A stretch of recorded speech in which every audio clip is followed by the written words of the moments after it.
In this video, I will be taking a 2001 Mazda Miata and reviving it back to driving condition. This is the short version of the restoration. The original video was 1 hour and 30 minutes long and it will be linked down below.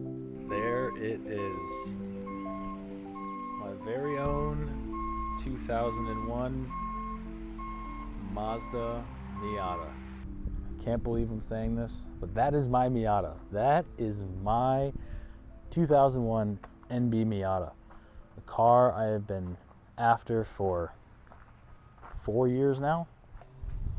All right, you're about to see something very disgusting. Oh my God, I smell it from here. I can smell that car from over here. Holy shit. That's toast. Had water about up to my middle knuckle on my finger here. I got great news, everybody.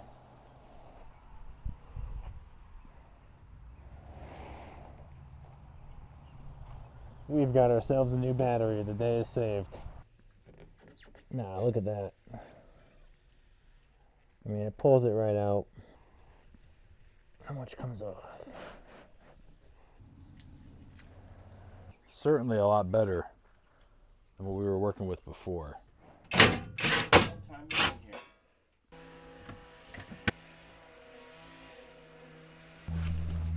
Oh, how disgusting. That mouse nest ran all the way down there. The entire length. The entire length. So, you can read horror story after horror story online about what happens when you don't wear the right protective shit. This stuff, even though it actually visually doesn't look that bad, I can assure you it smells bad. And then these carpet mats for both passenger and driver. So I'll do some before and afters of the interior. It's going to be steam clean. Then we're using the Turtle Wax brush can thing. You'll know what I'm talking about when you see it. The final process will be using a SpotBot carpet cleaner. We immediately brought some color back to it.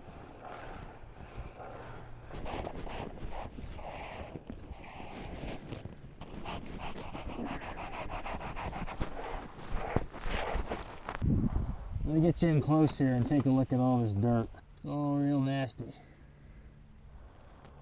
This will clean up though. Doing a little dive on the carpets. There's a lot of leftover stains and gross stuff that's contributing to this lingering smell in the car. Gonna be trying out the Tornador gun today. That's really good at dislodging dirt. Dislodge the dirt, vacuum out the dirt. Final step is a SpotBot. Floor pan looks decent. Minimal rust showing. That's excellent. That means not a lot of water has been pooling in the bottom of the car.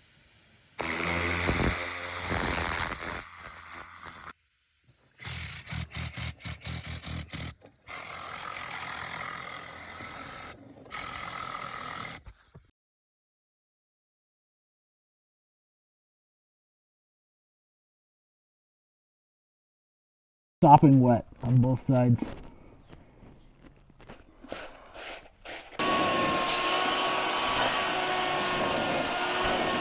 Yeah, I would say pretty dramatic improvement.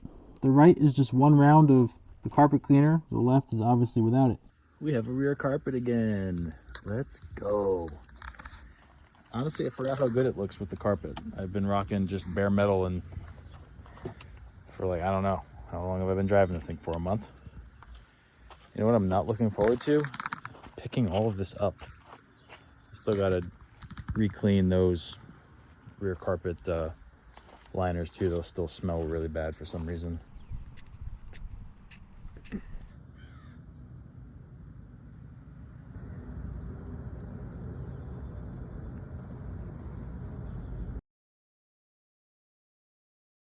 Pretty good. Just had to figure it out.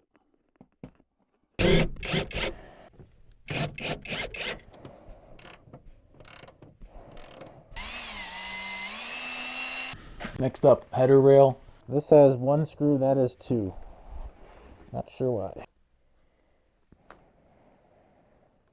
Just noting the orientation of this. This is the metal rail that goes beneath the weather strip. As we continue to dig, more signs that somebody's been here.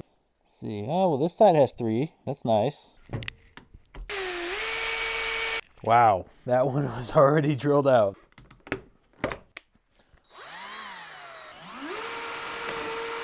I think this side's free. Yes. Ha ha ha.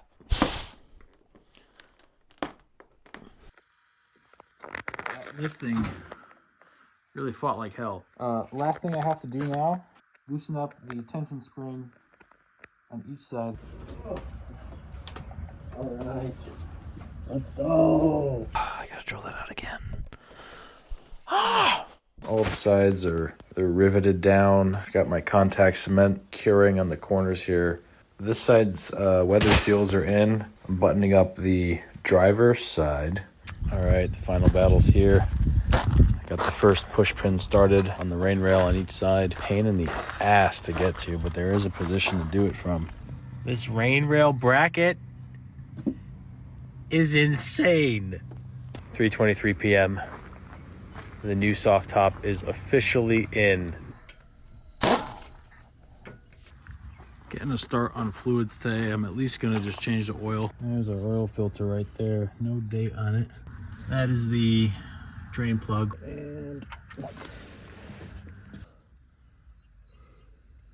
whoever put that thing on there last time is a real asshole.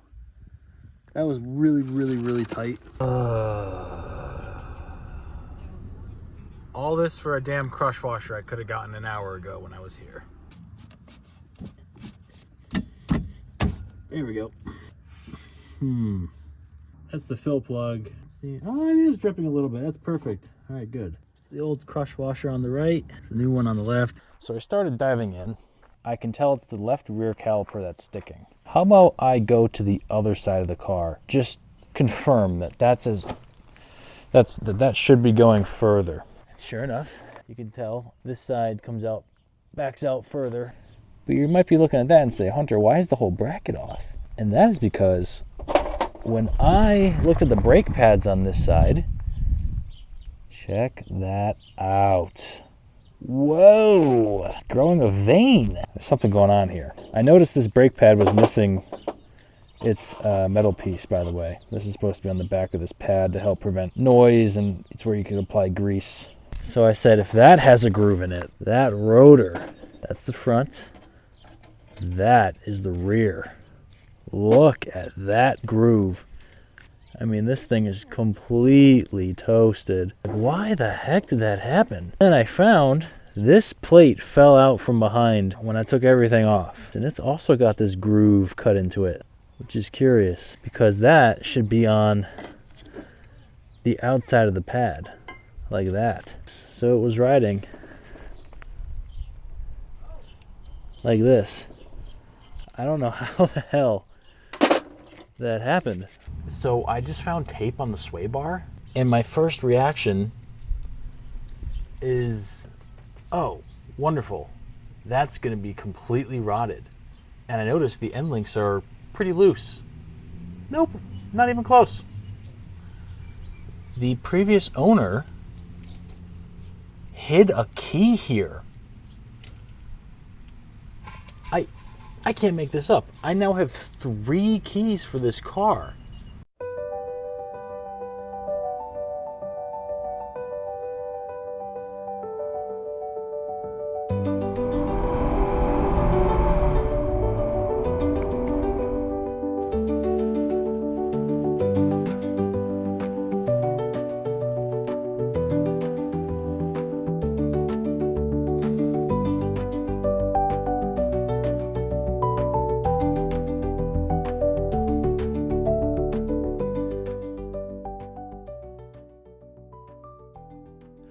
My goal as a result of this video is to earn enough subscribers and enough people watching this video to take on another one.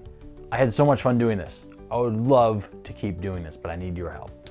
So like, comment, and subscribe, follow, ring the bell, do whatever you have to do. Just stick around because I really want to do another one of these. Thanks for watching. I hope you enjoyed. In this video, nope, not the, what the fuck is that? Why are we doing finger guns, dude? When have you ever done that? Okay, 3, 2, 1.